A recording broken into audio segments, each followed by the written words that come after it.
आज से हम लोग हिंदू सक्सेशन एक्ट स्टार्ट कर रहे हैं। तो सबसे पहले आप लोगों को अभी कुछ नहीं पढ़ना है, अभी आपको दो वर्ड्स में ध्यान देना है। एक होता है ज्वाइंट हिंदू फैमिली या हिंदू ज्वाइंट फैमिली, कुछ भी बोल लो, हिंदू ज्वाइंट फैमिली। एक होता है को पार्टनर, हैंड रेस करो, ठीक है। एक होता है हिंदू ज्वाइंट फैमिली, एक होता है को पार्टनर। सबसे पहली बात, ये रहा हमारा हिंदू ज्वाइंट फैमिली का फ्लो चार्ट, ठीक है। मतलब मुझे इसमें बनाना नहीं आता, इसलिए मैंने हाथ से बना के उसकी फोटो लगा दी।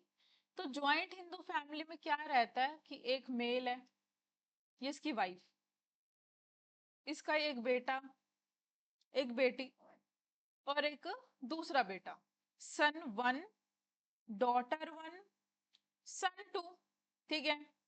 अब इसमें आपको एक मेजर चेंज में बताती हूँ। ज्वाइंट हिंदू फैमिली के अंदर जो लड़की है वो इसकी मेंबर नहीं होती, जैसे हमारे घर में होता है। हमारे घर में क्या होता है कि एक लड़की है, हमारी जो बेटी होती है, जब उसकी शादी हो जाती है तो वो दूसरे दूसरे जिस जो उसका हस्बैंड है उसकी फैमिली की मेंबर बन जाती है। तो जहां पर भी डॉटर आएगा ज्वाइंट हिंदू फैमिली में, उसे कर दो कट। मतलब रहेगी बेटी तो उसी की रहेगी, लेकिन ये ज्वाइंट हिंदू फैमिली की मेंबर नहीं होती आफ्टर मैरिज। बात समझ आई? पहला पॉइंट तो ये कि आफ्टर मैरिज जो बेटी है वो ज्वाइंट हिंदू फैमिली की मेंबर नहीं होती। और ये जो बेटे हैं, ये बेटे आ गए, फिर आगे इनके बच्चे आ गए, सन वन, सन टू, फिर इसकी वाइफ आ गई, इसका बेटा, इसका बेटा, फिर आगे उसका बेटा, उसका बेटा। जिस फैमिली के अंदर 3 से 4 जनरेशन साथ में रहे, जैसे फॉर एग्जाम्पल कि जो हमारा दादा दादी हैं, फिर हमारे मम्मी डैडी, फिर हम हो गए, फिर आगे हमारे बच्चे हो गए, 4 जनरेशन हो गई। जब 4 जनरेशन इकट्ठी रहती हैं, भाई बहन सब इकट्ठे रहते हैं, जेठ जेठानी देवरानी ननद सब इकट्ठे रहते हैं, तो उसे ज्वाइंट हिंदू फैमिली बोलते हैं। बात समझ आई? बात क्लियर है? यहाँ तक हैंड रेस कर दो। ज्वाइंट हिंदू फैमिली का सिंपल कंसेप्ट आपको समझ आया? ठीक है। अब ये मेरी फ्रेंड है, उसने ये बनाया है, ठीक है। तो उसने वही सेम चीज बनाई जो ऊपर मैंने बनाई है। ज्वाइंट हिंदू फैमिली भैया, ये ए पर्सन है, ये इसकी वाइफ है, ये इसकी बेटी है, ये इसका बेटा, फिर आगे इसका बेटा, इसका बेटा, इसकी बीवी, इसका बेटा, इसकी बेटी, इसकी बेटा, बस ये सब चलेगा। 7 जनरेशंस याद रखोगे, 7 जनरेशंस तक। पहली बात तो ये कि किसी की भी फैमिली में 7 जनरेशंस जिंदा नहीं होंगी। बात समझते हो ना? कहा गया है कि ज्वाइंट हिंदू फैमिली में 7 जनरेशंस होती हैं, लेकिन किसी की भी फैमिली में 3 या 4 जनरेशन से ज्यादा लोग जिंदा नहीं होते। जैसे अब हमारे परदादा परदादी हैं, वो जिंदा नहीं है, तो उनकी जनरेशन खत्म हो चुकी। बात समझ आई? तो ज्वाइंट हिंदू फैमिली में वैसे वैसे 7 जनरेशंस होती हैं। मेनली अगर हम लोग बात करें, जिस फैमिली के अंदर 3 से 4 जनरेशन साथ में रह रही हैं, इसका मतलब ये है कि वो ज्वाइंट हिंदू फैमिली है। अब थोड़ा सा इसे हम लोग समझ लेते हैं। कहा गया है कि Hindu joint family is a fundamental aspect of a Hindu. एक फंडामेंटल क्या है? एस्पेक्ट है। इट्स ओरिजिन कैन बी, मतलब ये काफी पुराना सिस्टम है, एंशियंट सिस्टम है, जिसमें क्या है कि लड़की अपने पति के घर जाती है और वहां जाके वो जो बहू बनती है, वो बहू उस ज्वाइंट हिंदू फैमिली की मेंबर होती है। अकॉर्डिंग टू मिताक्षरा लॉ और दया भागा, मैं आपको ये पहले पढ़ा चुकी हूँ, आपने लेक्चर नहीं सुना प्रिया। मिताक्षरा लॉ भी होता है और एक दया भागा लॉ होता है। तो ज्वाइंट हिंदू फैमिली किसे फॉलो करता है? मिताक्षरा लॉ को, ठीक है जी। अकॉर्डिंग टू मिताक्षरा लॉ बिल्कुल सेम है। मिताक्षरा लॉ और दया भागा लॉ जो है, आपको माइक कैमरा ऑन हो गया, जो दया भागा लॉ है उसका क्या है? मिताक्षरा लॉ है वो उसका कंसेप्ट है, ठीक है। किसका कंसेप्ट है? मिताक्षरा लॉ हमारे ज्वाइंट हिंदू फैमिली का कंसेप्ट है।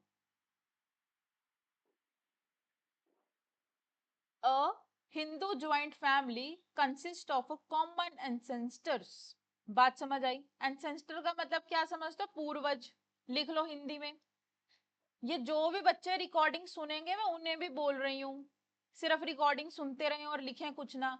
जो बच्चे आगे आने वाले टाइम में रिकॉर्डिंग सुने भी उनको भी बोल रही हूँ कि ये वर्ड्स के मतलब लिख लो। कॉमन एंसेस्टर का मतलब क्या? कि जिसका जो पूर्वज है वो क्या है? कॉमन। दादा कॉमन है, हमारे जो चाचा के जो बच्चे होते हैं और हमारा जो दादा होता है वो कॉमन होता है ना, common ancestor, and all his lineal male ascendant up to any generation।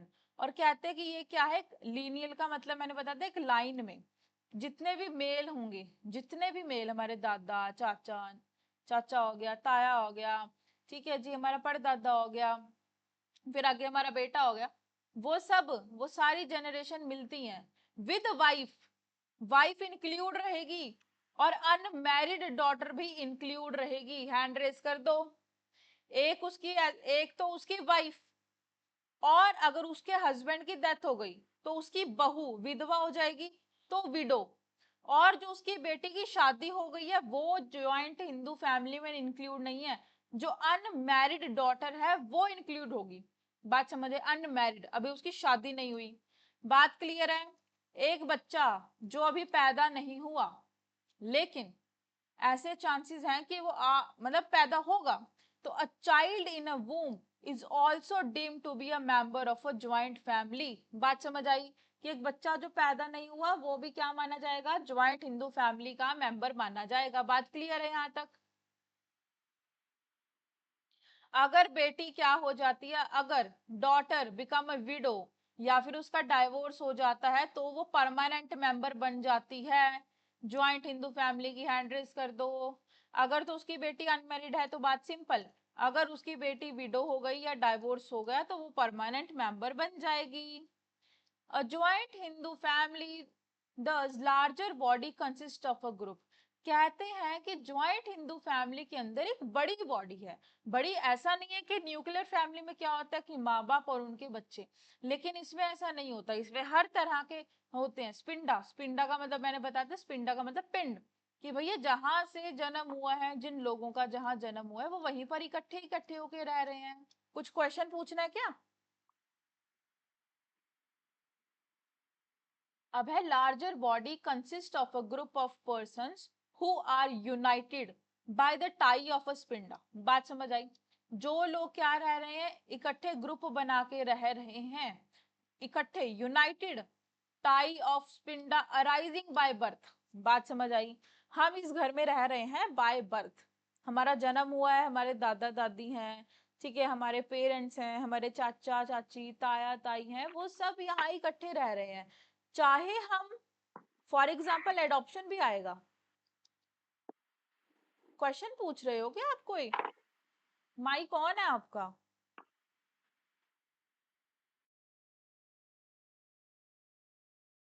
ठीक है, तो इसमें क्या आएगा? एडॉप्शन भी आएगा।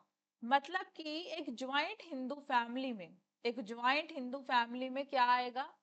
सबसे पहले तो एक वो इंसान खुद आएगा, मेल मेंबर, वो खुद हमारा दादा आएगा, उसके बच्चे आ जाएंगे, उसके क्या आ गए? बच्चे आ गए, उनकी बीवियां आ गई, अनमैरिड डॉटर आ गई। फिर उसके बाद क्या कहा गया? कि ऐसा रिलेशनशिप या तो बाय बर्थ हुआ हो या बाय मैरिज। अब इस इनके बच्चे की शादी होगी, वाइफ आएगी, तो वो भी ज्वाइंट हिंदू फैमिली की मेंबर। और अगर किसी बच्चे को क्या कर लिया गया? अडॉप्ट कर लिया गया, तो वो भी ज्वाइंट हिंदू फैमिली का क्या बन जाएगा? मेंबर बन जाएगा। बात क्लियर है यहाँ तक? ये केस आप कर लेना, बहुत सिंपल बात बोली गई है। केस का नाम है Surjit Lal Chhabra versus commissioner of income tax. Features क्या है हिंदू ज्वाइंट फैमिली के? कहा गया है it can not be created by act of the members और by an agreement, it created of law. पहले एक बात समझो, आपने एग्रीमेंट किया, मैं और प्रिया एग्रीमेंट करते हैं कि हम एक फैमिली बनाएंगे, क्या ये पॉसिबल है? मैं प्रिया एक एग्रीमेंट करती हूँ कि हम एक ज्वाइंट हिंदू फैमिली बनाएंगे, क्या हम बना सकते हैं? बताओ। ऐसे नहीं बनती ना। वो तो कैसे होती है? वो it's creation of law. By act और by agreement Hindu joint family नहीं बनती। कैसे बनेगी? It's a creation of law. आप ये स्टेटस, आप ज्वाइंट हिंदू फैमिली का स्टेटस लोगे by birth, by marriage, by adoption. बात समझ आई? अब मैं प्रिया से शादी कर लूं तो मैं बन सकती हूँ उसके घर की मेंबर, अदरवाइज नहीं ना। It has no distinct legal entity separate for its member. कहते हैं इसका कोई दूसरा और कोई तरीका नहीं है। अगर आपको ज्वाइंट हिंदू फैमिली का मेंबर बनना है तो ओनली तीन तीन चीजें, by birth, by marriage, by adoption. Clear है? छोटे लाल वर्सेस अदर्स, समझो 1972 का केस। It was held that joint Hindu family is neither a juristic person nor a corporation। juristic person आपको पता क्या होता है? अभी क्वेश्चन आ गया कि joint Hindu family juristic person है या नहीं। जुरिस्टिक पर्सन का मतलब ऐसा इंसान जो जिंदा नहीं, लेकिन उसकी कुछ आइडेंटिटी है, उसका कुछ स्टेटस है। फॉर एग्जांपल कंपनी, जैसे कि आईफोन एक कंपनी है, वो एक जुरिस्टिक पर्सन है। एक हल्दीराम है, वो एक जुरिस्टिक पर्सन है। इंसान नहीं है लेकिन उसका नाम है कुछ। So it is a unit represented by a karta. Hand raise कर दो, कर्ता कौन होता है? हमारा दादा। एक फैमिली के अंदर जो सारा मैनेजमेंट देखता है, जो सारे पैसे का लेन देन देखता है कि किस बेटे को कितना पैसा दिया जाएगा, जो पूरे घर का खर्चा उठाता है, जो पूरे घर की रिस्पॉन्सिबिलिटी उठाता है, उसे कर्ता कहेंगे। बात समझ आई? ले अब एक वुमेन भी कर्ता हो सकती है, हैंड कर दो जिसके, ये एक एक्सेप्शन है। वैसे तो कर्ता मेल मेंबर होता है, लेकिन जिसके घर में कोई मेल मेंबर नहीं है वहां पर कर्ता एक फीमेल होती है। member of a Hindu joint family can be due to the partition, conversion, valid adoption by a non-Hindu। Okay ji. कहते कहा गया है कि आप हिंदू ज्वाइंट फैमिली बनाओ, नो प्रॉब्लम। देखो हिंदू ज्वाइंट फैमिली के अंदर पार्टीशन भी हो सकता है, कन्वर्जन भी कर, मतलब फॉर एग्जांपल मुस्लिम है, कन्वर्जन करके हिंदू से शादी कर ली, वैलिड एडॉप्शन, मैरिज हो गया, तो बहुत क्लियर है। तो आप हिंदू ज्वाइंट फैमिली बना सकते हो इन सारी चीजों से। इट में consist a single male member and his wife daughter, single male member, a widow, copartner even when there is only a widow. कहा गया है कि एक फैमिली के अंदर सिंगल मेल वाइफ होती है, उनके बच्चे होते हैं, सब कुछ होता है, ये पढ़ने की जरूरत नहीं है। Continuous of a joint Hindu family not depend upon the presence of a male member in the family. कहते हैं कि ज्वाइंट हिंदू फैमिली, समझो ये ए पर्सन था, आगे इसके बच्चे हो गए, आगे इसके बच्चे, इसके बच्चे, इसके बच्चे, इसके बच्चे हो गए, इसकी डेथ हो गई, तो क्या ज्वाइंट हिंदू फैमिली खत्म हो जाएगी? बताओ। अगर मेल मेंबर की डेथ हो गई नो। क्या? नहीं होगी खत्म। फिर आगे उसका बेटा बन जाएगा करता। बात समझ आई? तो भैया कहते हैं ये खत्म नहीं होता कभी भी, ये चलता रहता है। बस ठीक है, इतना ही पढ़, इतना ही करना है।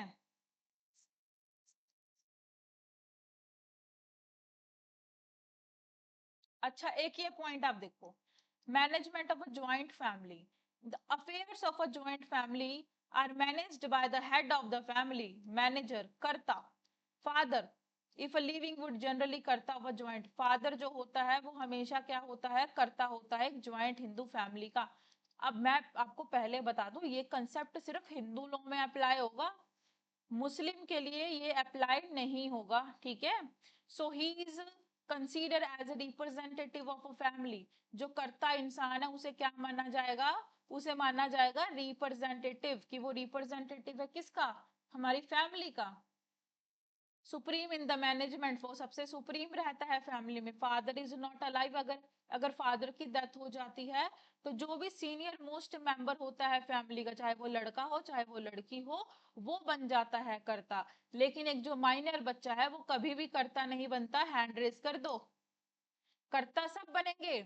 सबसे पहले मेल मेंबर, मेल मेंबर की डेथ हो गई, फादर, फादर की डेथ हो गई, उसके बाद फिर जो भी सीनियर मोस्ट होगा, चाहे वो लड़की हो चाहे वो लड़का हो, और जो माइनर है वो कभी भी नहीं बनेगा। बात क्लियर है? एक और बात आपको याद रखनी है, Mitakshara law, Mitakshara law, Mitakshara law.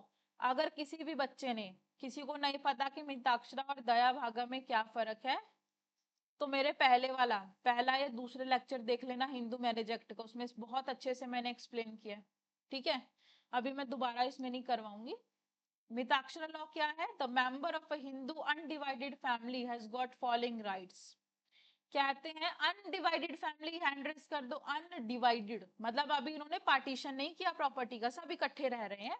सो उनके पास क्या क्या राइट है? उनके पास राइट है टू मेंटेन और रेजिडेंस, मेंटेन करो रेजिडेंस। वो पार्टीशन मांग सकते हैं, राइट है उनका। भाई क्यों नहीं मांगेंगे पार्टीशन? पार्टीशन तो मांग सकते हैं।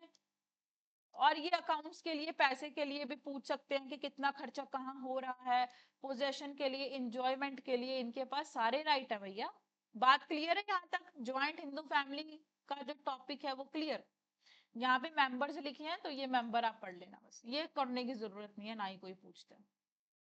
अब आया मिताक्षरा स्कूल। मैंने कहा कि हम मिताक्षरा स्कूल को, मिताक्षरा लॉ को हम लोग फॉलो कर रहे हैं, तो कैसे? For example, if a Hindu law school that governs the succession of a property in a Hindu, पहली बात तो ये सक्सेशन प्रॉपर्टी है, ठीक है। यहाँ पर हम लोग हिंदू लॉ में हम लोग क्या डिस्कस कर रहे हैं कि किस तरह से प्रॉपर्टी क्या होगी, डिवॉल्व होगी, किस तरह से प्रॉपर्टी बच्चों को दी जाएगी। बात समझ आई? यही हम लोग बात कर रहे हैं। तो कहा गया है कि joint Hindu family is a important concept under under Mitakshara school. Under son, grandson और ग्रेट ग्रैंडसन के पास राइट है बाय बर्थ कि वो क्या मांगे? प्रॉपर्टी मांगे। बात क्लियर है? सन, ग्रैंडसन और ग्रेट ग्रैंडसन के पास राइट है बाय बर्थ कि वो अपना हिस्सा मांग सकते हैं प्रॉपर्टी में, और वो उसके मेंबर हैं। क्वेश्चन आ गया कि what is a joint Hindu family? Question आ गया। So joint Hindu family is a fundamental concept of a Hindu family which in a modern era governed by, इसे हिंदू ज्वाइंट फैमिली को गवर्न किया जाता है by Hindu succession act. It's a normal condition of a Hindu society. ज्यादातर हर society में जो भी इंसान हिंदू है, चाहे आपकी फैमिली है चाहे हमारी फैमिली है, एक ये नॉर्मल कंडीशन, यही हिंदू ज्वाइंट फैमिली ही होती है। अगर नहीं होती है तो पार्टीशन हो जाता है, एक नॉर्मल कंडीशन है। हिंदू के लिए कहा गया है इट्स नेवर एंडिंग प्रोसेस। अभी बच्चे होते रहेंगे, बच्चे होते रहेंगे, पुराने बूढ़े मरते रहेंगे, मरते रहेंगे, ये एक नेवर एंडिंग प्रोसेस है। If in one generation is brought to an end by the means of partition, अगर एक जनरेशन, फॉर एग्जाम्पल एक जनरेशन, अब हम लोग क्या मांग ले? अब हम लोग पार्टीशन मांग ले, तो क्या पार्टीशन मांगने के बाद के ज्वाइंट हिंदू फैमिली खत्म हो जाएगी? नो। भाई जिंदा तो रहेंगे, बच्चे तो नो होंगे मैम। ना, बच्चे तो होंगे। तो फिर क्या है कि if in one generation is brought to an end, अगर एक जनरेशन खत्म हो जाती है पार्टीशन के द्वारा, तो वो दोबारा बन जाएगी, नेक्स्ट जनरेशन ऑटोमेटिकली आ जाएगी, तो इसलिए नेवर एंडिंग प्रोसेस है। बात क्लियर है? Okay. Who can be treated as a joint Hindu family? किसे ट्रीट किया जाएगा joint Hindu family? It is a presumption that family, अब मेरी बात को समझो, एक कंसेप्ट पढ़ा रही हूं मैं कि हिंदू, ज्वाइंट हिंदू फैमिली कौन है। तो इसके अंदर मैंने कहा कि 3 से 4 जनरेशन रह रही हैं, ये हमारे दादा दादी हैं, ठीक है जी। इनके 2 बेटे, सन 1 सन 2, इसकी वाइफ, ये इसकी वाइफ, आगे इसके 2 बच्चे, सन 1 सन 2, इसके सन 1 डॉटर 1। कितनी? 3 4 जनरेशन हो गई भैया। अब ये बच्चे गए हुए हैं बाहर, ये 2 बच्चे गए हुए हैं कनाडा, ठीक है, फॉर स्टडी। इसमें से एक बच्चा गया हुआ है बाहर दिल्ली, दादा दादी रह रहे हैं अपने दोनों बेटे और उसकी बहू के साथ। और इसका जो दूसरे, इस दादा दादी के जो बेटा है, फॉर एग्जाम्पल हमारा चाचा, वो भी जॉब करता है कहाँ पर? पंजाब में। अब यहाँ पर कहा गया कि ज्वाइंट हिंदू फैमिली का मतलब जहां पर खाना इकट्ठा बनता है, वही वही भाई वही होता है ना ज्वाइंट हिंदू फैमिली, जहाँ पर खाना इकट्ठा बन रहा है। लेकिन कहा गया कि अगर खाना इकट्ठा नहीं भी बन रहा, अगर वो साथ में रह रहे हैं, साथ में कांटेक्ट में है, तो भी वो ज्वाइंट हिंदू फैमिली भैया। अब ये दूर दूर रह रहे हैं, डजंट मीन कि वो इस फैमिली के मेंबर नहीं है, मेंबर तो है ना कभी तो ये पढ़ाई करके पूरी अपने घर पर ही आएंगे, अपने दादा दादी के घर ही आएंगे। बात समझे ना। तो कहते हैं यहाँ पर लिखा है कि ये एक प्रिजम्पशन होती है कि भैया ज्वाइंट हिंदू फैमिली का मतलब जिसमें वो इकट्ठी पूजा करते हैं, इकट्ठे खाना खाते हैं, एक ही जगह पर रहते हैं। लेकिन देयर आर एक्सेप्शंस कि भैया हो सकता है कि वो जो पर्टिकुलर जो लोग हैं वो दूर दूर रह रहे हों, जॉब के लिए बाहर गए हों, काफी सारी ऐसी चीजें होती हैं, कोई 1 साल के लिए बाहर गया, कोई कनाडा में शिफ्ट हो गए, डजंट मीन कि वो उसने अपनी फैमिली छोड़ दी। बात समझे। ये किस केस में कहा गया, ये कहा गया Rukma Bai versus Lal, very important case, hand raise करो। इस केस में कहा गया कि भैया ज्वाइंट हिंदू फैमिली का मतलब जिसमें वो खाना इकट्ठे खा रहे हैं, वर्शिप इकट्ठी कर रहे हैं, पूजा ही साथ में कर रहे हैं। छोटे लाल का केस में करवा चुकी, छोटे लाल के केस में कहा गया था कि इसका मतलब ये नहीं कि जुरिस्टिक पर्सन, इसका मतलब ये कि वो मेंबर जो साथ में रह रहे हैं और वो रिप्रेजेंट करते हैं बाय कर्ता के द्वारा। क्लियर है। ये केस है छोटे लाल का। ठीक है। अभी ये ज्यादा हो जाएगा वरना कंफ्यूजन हो जाएगी। अभी हम पढ़ते हैं एक और चीज, कोपार्सनरी। बारी बारी से देखो, ये नोट्स मैंने इतने डीप में बना दिए, इतने डीप में, इसमें एक एक चीज को मैंने एक्सप्लेन कर दिया। लेकिन एग्जाम के लिए आपको ये सब नहीं पढ़ना है, लेकिन फिर भी मैं बता रही हूँ। अब हम आते हैं को, अभी जितना मैंने आपको ज्वाइंट हिंदू फैमिली में बताया उतना समझ आया। कॉमन चीज है यार, मतलब एक कॉमन सेंस होती है। ठीक है। वो चीज समझ आएगी आपको, ज्वाइंट हिंदू फैमिली क्लियर है तो ये समझ आएगा, वरना ये समझ नहीं आएगा। ये और कोपार्सनरी और ज्वाइंट हिंदू फैमिली बिल्कुल सेम। फर्क कितना है, फर्क है सिर्फ ये 4 जनरेशन्स का। वहां पर मैंने कहा जितनी मर्जी जनरेशन, 7 जनरेशन इकट्ठी रह रही हैं, लेकिन यहाँ पर कोपार्सनरी में सिर्फ 4 जनरेशन होती हैं। So a coparcenary is a group of male member either by birth और बाय अडॉप्शन, हैंड रेज करो। इसमें भी जो मेल मेंबर है या जो ग्रुप है कोपार्सनरी का, वो या तो मेंबर है बाय बर्थ या बाय एडॉप्शन। लेकिन 2005 में अमेंडमेंट हुआ था, बेटियों को राइट मिला था, हैंड रेज कर दो, बेटियों को राइट मिला था 2005 में। ये तारीख आपको भूलनी नहीं है। कहते इसमें अमेंडमेंट हुआ है, वो अभी आगे पढ़ेंगे। इट इंक्लूड्स दी डॉटर्स को पार्सनर्स ऑल्सो। कहा गया कि बेटी जो है, डॉटर जो है, डॉटर अपने जो उसका मायका होता है, वो वहां की बेटी है, वो वहां की को पार्टनर मानी जाएगी। जहां पर उसकी शादी हुई है उस फैमिली की वो मेंबर नहीं मानी जाएगी। बात समझ आई। सिर्फ एक ये डिफरेंस है, ज्वाइंट हिंदू फैमिली में जो जो बहू है, बहू को मेंबर माना गया, लेकिन को पार्टनरी में डॉटर को मेंबर माना गया है एज अ को पार्टनर्स। क्लियर है, मेरी बात समझ आई कि नहीं आई। ये बहुत ही, मतलब कि ऐसा लगता है कि अरे सब कुछ तो सेम है, डिफरेंट कहाँ है, ये डिफरेंट है। तो इसी तरह से भैया लास्ट होल्डर ये रहेगा। कौन रहेगा लास्ट होल्डर? ये हमारा, फॉर एग्जाम्पल ये हमारा दादा, ये हमारे फादर, ये उनका बेटा, ये आगे उनका बेटा। ठीक है। तो ज्यादातर मेनली तो ये वाली जनरेशन मिलती है, ये तो कभी कभार ही मिलती है। 4 जनरेशन, तो 4 जनरेशन तक क्या माना जाएगा, को पार्सनरी। बात क्लियर है जी। ये यहां तक आपको क्लियर होना चाहिए। इसका मतलब क्या है, लास्ट होल्डर मत फादर, फादर का बेटा, ये सन, सन का सन, सन का सन का सन। ठीक है। फ्लो चार्ट देख लो अब एक बार। ये भी मेरे से बने नहीं थे भैया, बहुत कोशिश की मैंने इसको बनाने की लेकिन नहीं बने।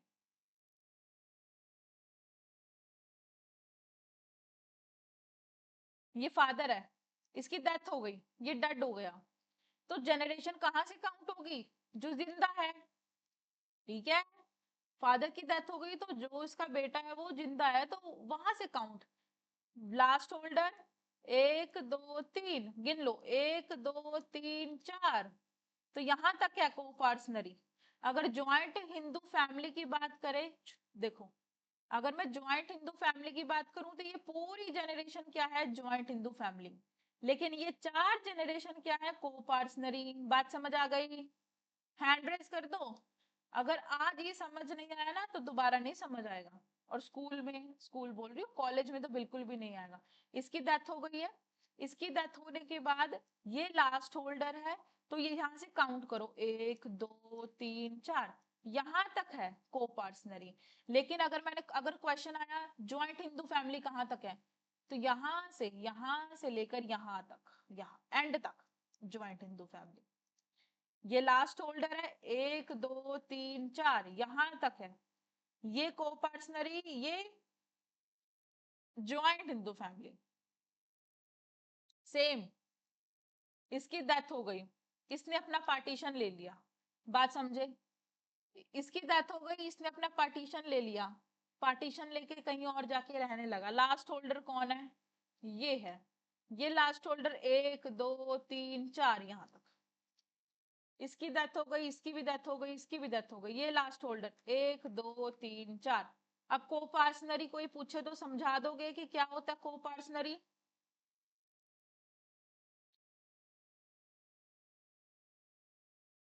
आप समझो जी। State Bank of India versus Ghamandi Ram. एक तो केस के नाम भाई। ऐसा करो, 2 मिनट का पहले टाइम लो, ये फ्लो चार्ट बनाओ जल्दी से।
प्रिया, यहाँ तक समझ आ गया?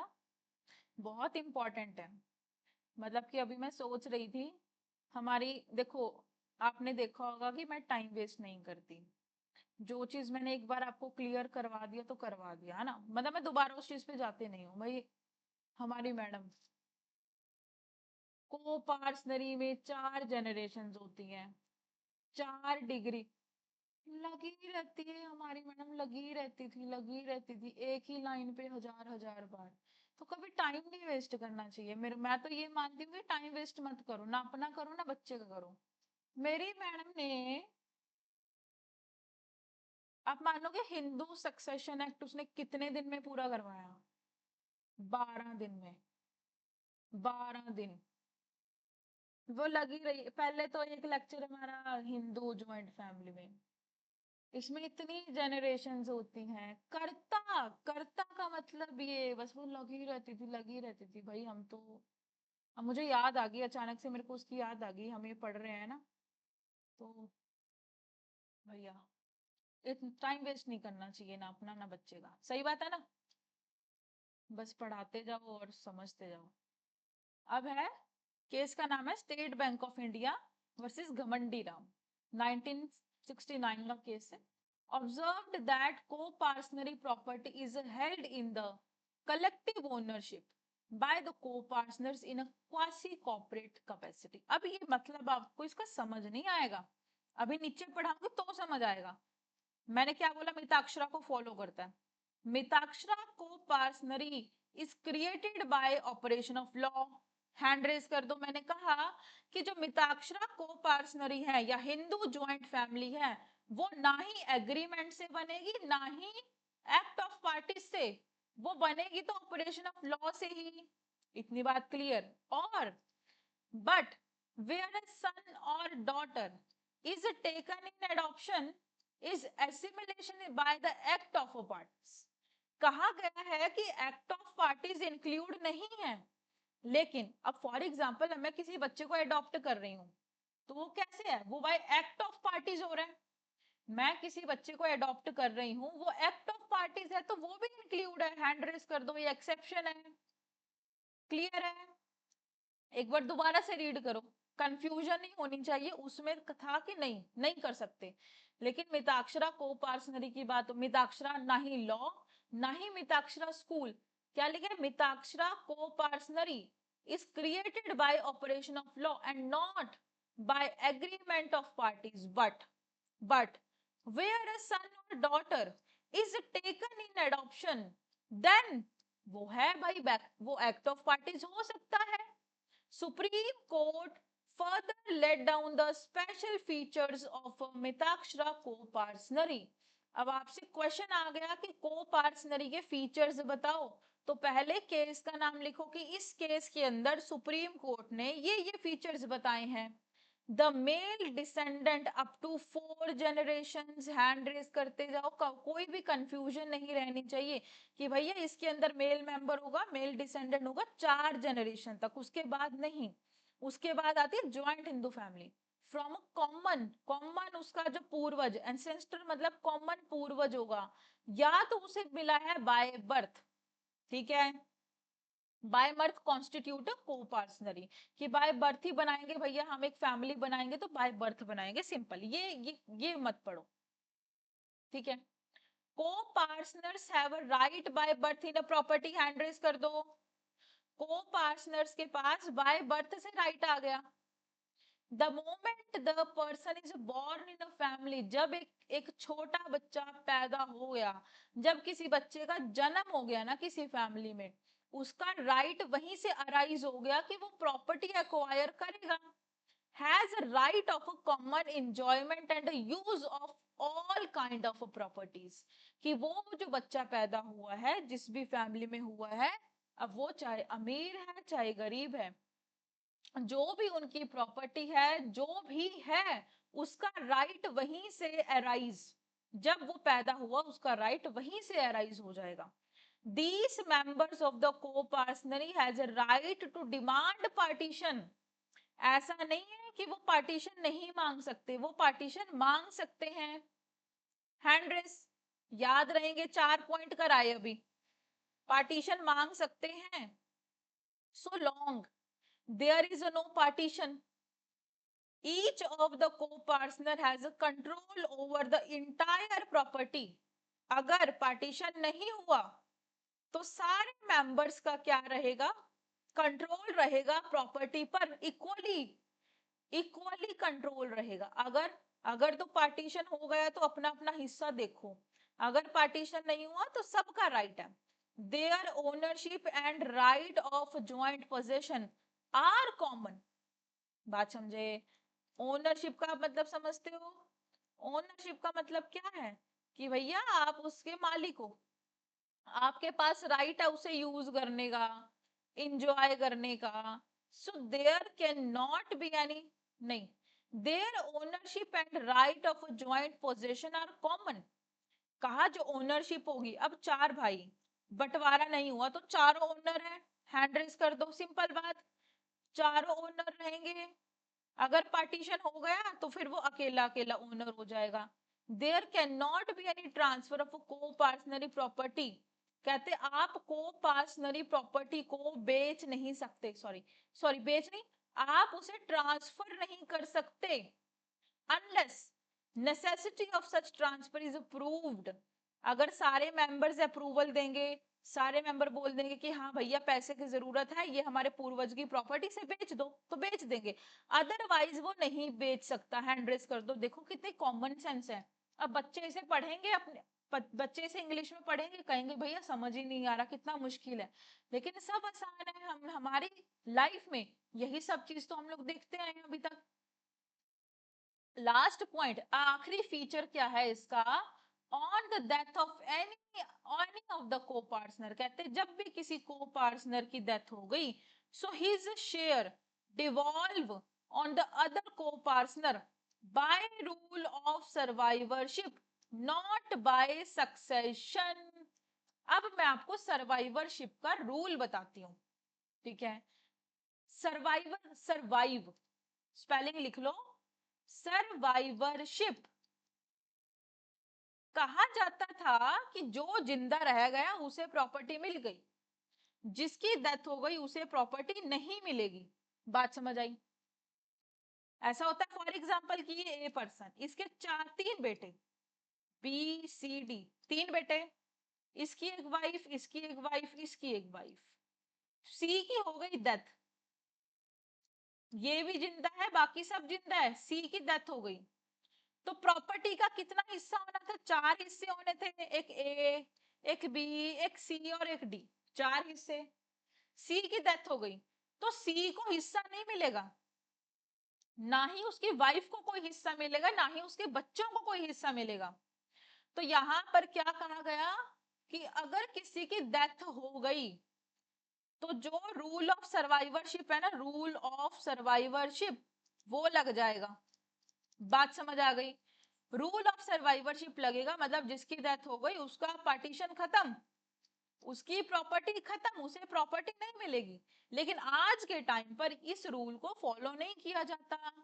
आज के टाइम पर जो उसकी वाइफ है, जो उसके बच्चे हैं, उसको हिस्सा दिलवाया जाता है उसके फादर का, अगर टाइम से पहले उनकी डेथ हो जाती है। बात क्लियर है भैया? सर्वाइवर का मतलब मैंने तो ऐसे ही याद किया, सर्वाइव भैया जो जिंदा रह गया उसे प्रॉपर्टी मिल जाएगी, जो मर गया उसे प्रॉपर्टी नहीं मिलेगी, सिंपल बात। फिर जो मर गया ना ही उसकी वाइफ को मिलेगी ना ही उसको मिलेगी। अब डिफरेंस करते हैं पहले। हैंड रेस कर दो, यहां तक क्लियर है? बहुत बेसिक कंसेप्ट है, लेकिन कंफ्यूजन बहुत ज्यादा करता है ये, तो ये आपको समझ आना चाहिए। अब एक डिफरेंस पढ़ लेते हैं।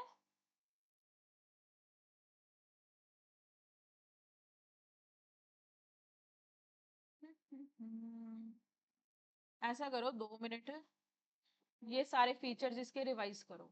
मेरे पास ना फोन है, ठीक है।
अब आगे करते हैं डिफरेंस।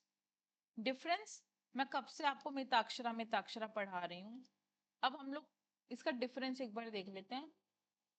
दया भागा includes both male and female family members.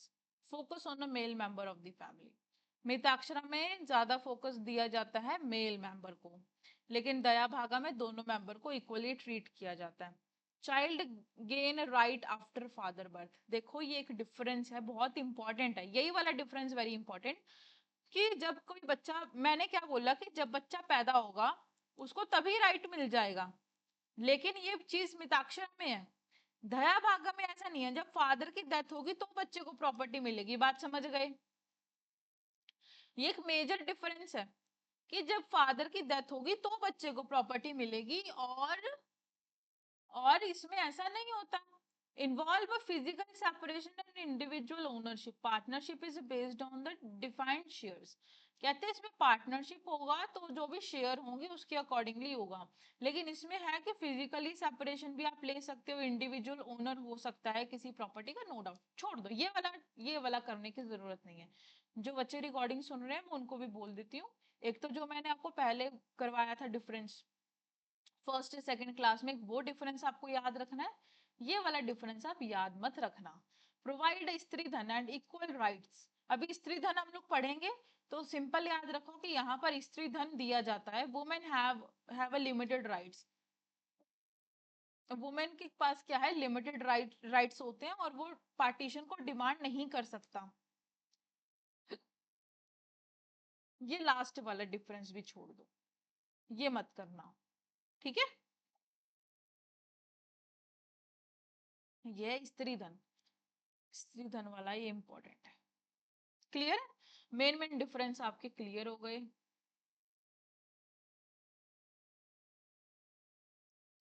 हे भगवान, मैंने कितना ज्यादा डिटेल में लिख दिया, मुझे खुद को ही नहीं पता। ये अभी जो मैंने आपको पढ़ाया कि ऑपरेशन ऑफ लॉ से होगा, नॉट बाय एग्रीमेंट पार्टीज, याद रखोगे ना। एक्सेप्शन इसका एडॉप्शन है, ठीक है, कोई बात नहीं, फिर भी हम करेंगे। अच्छा, यहां तक अभी आपको क्लियर है?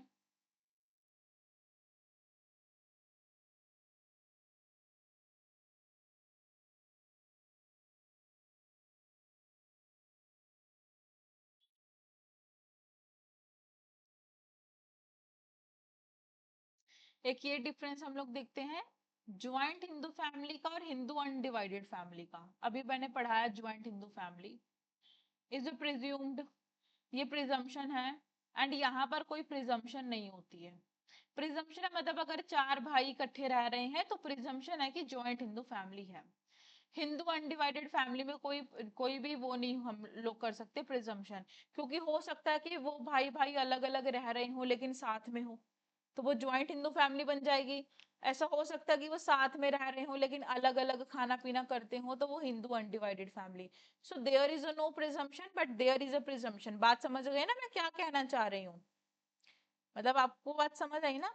अगर ये तो बात क्लियर है कि इंसान साथ में रह रहा है, ज्वाइंट हिंदू फैमिली का प्रिजम्पशन हो जाएगा, लेकिन अनडिवाइडेड का क्या मतलब? जब चार भाई अलग अलग रह रहे हैं और वो खाना पीना साथ में करते हो, फॉर एग्जाम्पल कि उनका घर अलग अलग, एक घर ये एक का ही एक है, लेकिन वो क्या पता खाना एक ही जगह करते हो, तो वो हिंदू डिवाइडेड तो नहीं होगा, वो हिंदू अनडिवाइडेड फैमिली हो जाएगा। तो बस सिंपल है यार, ज्यादा हमें दिमाग नहीं यूज करना, सिंपल की बस प्रिजम्पशन यहाँ नहीं होगा। It is ancient origin, not created bye statutes. Statutes का मतलब लॉ, लॉ के द्वारा ये कंसेप्ट नहीं आया, लेकिन ये कंसेप्ट लॉ के द्वारा ही बनाया गया है, ठीक है। A child in a womb is considered to be a member, child in womb is not consider, उसे कंसीडर नहीं किया जाएगा, लेकिन यहाँ पर बच्चे को, जो बच्चा भी पैदा भी नहीं हुआ, उसे कंसीडर किया जाएगा कि वो फैमिली मेंबर है। There can be a joint Hindu family even when they do not own any property collectively. कहा गया है कि ज्वाइंट हिंदू फैमिली में बेशक उनकी प्रॉपर्टी का हिस्सा अलग अलग हो जाए, प्रॉपर्टी अलग अलग बांट दी जाए, अगर वो साथ में रह रहे हैं तो ज्वाइंट हिंदू फैमिली ही माना जाएगा. There can not be Hindu undivided family if there is no property. कहते अगर प्रॉपर्टी नहीं है तो हिंदू अनडिवाइडेड फैमिली बनेगा ही नहीं. Hindu undivided family, HUF, Hindu undivided family बनाने के लिए प्रॉपर्टी का होना बहुत जरूरी है. लेकिन यहाँ पर प्रॉपर्टी का होना जरूरी नहीं है. अगर प्रॉपर्टी, मेरी बात सुनो, अब प्रॉपर्टी नहीं है किसी के पास, किसी के 4 बेटे, चारों के बेटे, उसकी बहू, उसके बच्चे सब साथ में रह रहे हैं, खाना पीना साथ में कर रहे हैं, खर्चा साथ में कर रहे हैं, तो वो ज्वाइंट हिंदू फैमिली होगा ना? होगा कि नहीं होगा? बात समझ आई? लेकिन कहते हैं अगर हिंदू अनडिवाइडेड फैमिली फैमिली आपको बनाना है तो उसके अंदर क्या होना चाहिए? प्रॉपर्टी होना बहुत जरूरी है. क्लियर है? लेकिन फिर भी क्या करना, एक बार इसे रिवाइज जरूर कर लेना.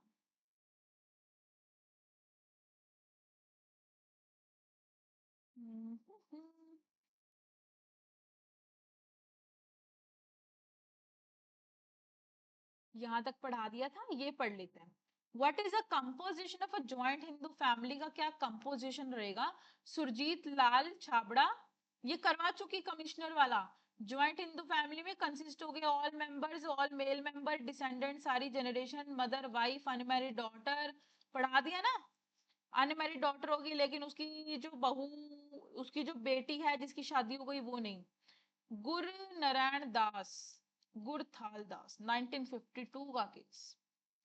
In this case, if the married daughter deserted by her husband become a widow, return to the father home permanently, she again become a part of a joint Hindu family. Hand raise कर दो. वो दोबारा से क्या बन जाएगी? Joint Hindu family की member बन जाएगी. अगर डिजर्शन हो गया, विडो हो गई, अगर अपने घर के, अपने फादर के घर पे वापस आ गई. बट हर चिल्ड्रन, उसके बच्चे रिमेन क्या रहेंगे? उसके जो बच्चे होंगे वो अपने पापा की फैमिली के ही क्या रहेंगे? मेंबर. बात समझ आई? Do not become a member of a mother's parents. Hand raise कर दो. एक्सेप्शन है, एक्सेप्शन एक्सेप्शन, कि वो अपनी मम्मी के पेरेंट्स, अपने नाना नानी के घर के मेंबर नहीं, किसके मेंबर? अपने दादा दादी के घर के मेंबर बनेंगे. How a joint Hindu family consist into existence, किस तरह से एग्जिस्टेंस में आया joint Hindu family? Male member हो गया, डेथ हो गई, बाय डेथ हो गया, ये सब हम देखो यार, ये सब हम पढ़ चुके.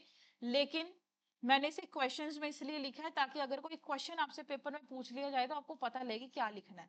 ये सब हम हमने पढ़ लिया. नो प्रॉब्लम, सब क्लियर है बस अब तो. How the membership of a joint Hindu family can be can be brought to end. किस तरह से मेंबरशिप खत्म हो जाएगी? हैंड रेस कर दो. आप हिंदू ज्वाइंट फैमिली का कब मेंबर नहीं रहोगे? बाय डेथ, इंसान मर गया, कन्वर्जन कर लिया, उसने मैरिज कर ली नॉन हिंदू में. स्पेशली देखो, नॉन हिंदू का मतलब क्या? जो सिख है वो क्रिश्चियन, जो सिख है वो हिंदू में आएंगे. तो अगर सिख से करी तो नहीं, अगर क्रिश्चियन, पारसी, मुस्लिम और ज्यू से कर ली तो आप मेंबर नहीं हो फिर. And by being adoption to a third party by the competent parents. अगर क्या लिया गया? अगर एडॉप्शन में दे दिया गया बच्चे को, आपने अपने बच्चे को एडॉप्शन में दे दिया तो वो भी उसका मेंबर नहीं है. अगर आपकी बेटी की शादी हो गई तो वो भी उसकी मेंबर नहीं है. बात समझ आई? क्लियर है सारे questions?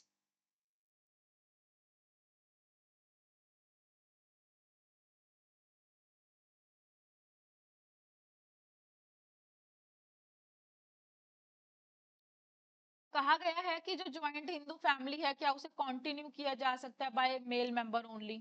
In a case of single male, joint Hindu family can still continue the functions भैया.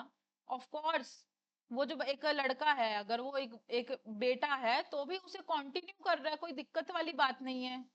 ठीक है, तो कोई इसमें क्वेश्चन उठाने वाला नहीं.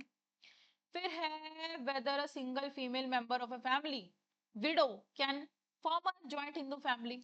अब समझो, in the case of death of sole male member, कहते कोई भी मेल मेंबर नहीं है फैमिली में, तो क्या एक फीमेल ज्वाइंट हिंदू फैमिली बना सकती है? सुनो, In the case of death of a sole member, male member, joint Hindu family can be continue to exist at the instance of already existing a female member of the family. कहते जिस तरह से एक family चलती आई है, अगर किसी male member की डेथ हो गई है तो कोई फर्क नहीं पड़ेगा, जिस तरह से फैमिली चलती आई है उसी तरह से चलेगा.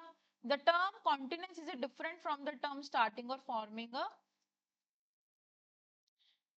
कोई फॉर्म नहीं करेगा, कोई, देखो मेरी बात सुनो, एक फीमेल लड़की एक ज्वाइंट हिंदू फैमिली को फॉर्म नहीं कर सकती, लेकिन कंटिन्यू तो कर सकती है. बात समझ आई? फैमिली नहीं बना रही है, ऑलरेडी उसका हस्बैंड था, उसकी डेथ हो गई, उसके बच्चे हैं, उसके सास ससुर हैं, तो उसे कंटिन्यू तो कर सकती है, लेकिन उस ज्वाइंट हिंदू फैमिली को फॉर्म बना नहीं सकती अकेली. बात समझ आई?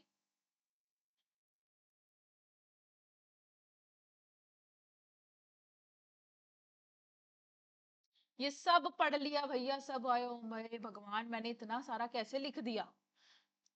Joint Hindu family not created by act of सब पढ़ लिया अब हमने अच्छे से. देखो भाई, member of joint Hindu family can be due to partition, conversion, valid adoption. Illegitimate son of a male descendant would be a member of.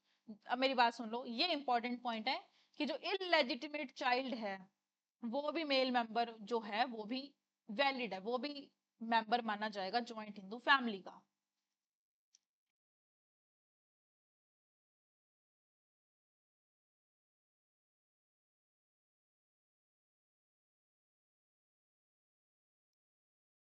Unmarried daughter can continue the joint Hindu family or not before Hindu adoption or maintenance act. Unmarried daughter has no capacity, उसके पास कोई right नहीं था as a male member, लेकिन 2005 के बाद यहाँ लिखा होगा कि 2000, ये है 2005, कहते पहले नहीं था, लेकिन आफ्टर हिंदू एडॉप्शन और maintenance act, the Hindu adoption and maintenance act gave a power and permissions to even single women adopt a child. पहले राइट नहीं था, लेकिन आज के टाइम पर जो सिंगल वुमेन है वो बच्चे को क्या कर सकती है, adopt. Now the female member has the ability to add a male member to her father. कि ऐसा हो सकता है कि भैया जो उसके जो उसकी फैमिली है वो उसमें एक मेंबर है, कि एक फीमेल जो मेंबर है उसकी एबिलिटी है कि वो क्या बन सकती है, एक male member. After Hindu adoption the joint Hindu family can be continued even our unmarried.